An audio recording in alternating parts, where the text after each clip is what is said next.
যে আমাদের বাংলাদেশ স্বাধীনতার পরে প্রায় 55 বছরের বাজেটের বড় সমস্যা হলো এর একটা গতানুগতিক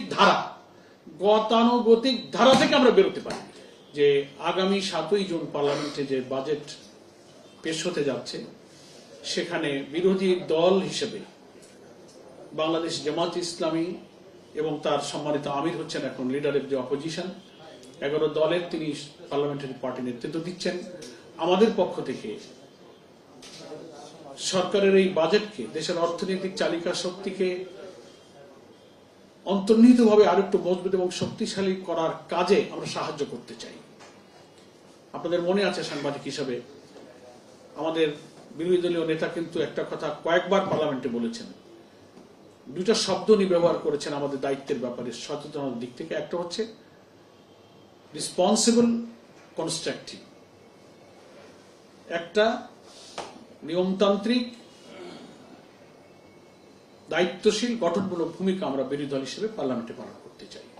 এই বাজেট ডিসকাশনটা কিন্তু তারই একটা অংশ এবং আমরা সাংবাদিক, স্বাস্থ্য খাত, শিক্ষা খাত, গুরুত্বপূর্ণভাবে বাজেটের যতগুলো খাত থাকে সেগুলোকে আরো একটু কি করে এনরিচ করা যায় সে ব্যাপারে আমাদেরই সাংগঠনিক সিদ্ধান্ত হয়েছে। অন্তত 7টা-8টা প্রি বাজেট ডিসকাশনের আয়োজন আমরা করেছি, সেখান থেকে আমরা কিছু রিকমেন্ডেশন নিচ্ছি। এগুলোই আমরাকে কনসাইজ করে আমরা আমাদের পার্লামেন্টারি পার্টির মাধ্যমে আমাদের সামনের পেশকৃত যে বাজেট সেখানে আমরা একটু অংশগ্রহণ করতে চাই বাজেটটাকে সুন্দর করার জন্য। যদিও আমরা যারা রাজনীতি সচেতন, পার্লামেন্টারি সিস্টেম অফ গভর্নমেন্ট, এদেশের রাজনীতি সম্পর্কে আমরা যারা একটু নজর রাখছি তারা এটাও বুঝি যে মেজরিটির জোরে যারা রাষ্ট্র পরিচালনা করেন, পার্লামেন্টে যারা ভূমিকা রাখেন, বিরোধী দল হিসেবে কথা বলা যায়, পরামর্শ দেওয়া যায়, সাবমিশন দেখা যায়, কিন্তু আমাদের আকাঙ্ক্ষা অনুযায়ী, ইভেন জনগণের আকাঙ্ক্ষা অনুযায়ী কতটা সরকারকে, সরকারি দলকে তাদের কি বলবো প্রিকনসেপ্ট একটা আইডিয়া থেকে সরে এসে আমাদের আকাঙ্ক্ষা অনুযায়ী একটা বাজেটের দিকে জাতিকে নিয়ে যাওয়া যাবে তারা পারবেন, এটাও কিন্তু একটা সংশয়ের ব্যাপার।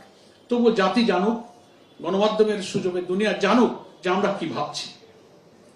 সেজন্য কিন্তু মূলত আজকের এই আয়োজন। এবং আমি শুরুতে একটু কথা দিচ্ছি যে সমস্ত পরামর্শ আপনারা দিয়েছেন এটা আমাদের এখন দায়িত্বের অংশ। এগুলোকে আমরা সুলিখিতভাবে সংরক্ষণ করার দায়িত্ব একজনের উপর দেওয়া আছে। আমরা 8টা-10টা গ্রুপের সঙ্গে মিলিত হচ্ছি এবং সেই রিকমেন্ডেশনগুলো আমাদের লিডার অফ দি অপোজিশনের কাছে দিয়ে তার মাধ্যমে পার্লামেন্টে আমরা এই বাজেট সেশনে একটি তাৎপর্যপূর্ণ ভূমিকা রাখার জন্য ইনশাআল্লাহ চেষ্টা করব। আজকে অর্থনৈতিক সাংবাদিক ফোরাম জামাত ইসলামের দেশ এবং জাতি গঠনের কমিটমেন্টের ক্ষেত্রে আপনারা যে গুরুত্বপূর্ণ অবদান রাখলেন, জামাত ইসলামের পক্ষ থেকে আমি তাদেরকে আন্তরিকভাবে ধন্যবাদ জানাচ্ছি। এখন কথা হলো আমরা কেন এটা ফিল করলাম? সরকার করলেই তো আমরা যথেষ্ট মনে করতাম।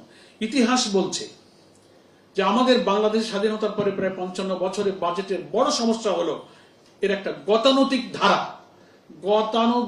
ধারা থেকে আমরা বেরোতে পারিনি। সেজন্য আমরা এটাকে একটু এক্সেপশনালি ট্রেজারি বেঞ্চ এবং অপোজিশন সমন্বিতভাবে আমরা এটাকে আরেকটু সুন্দর করতে পারি কিনা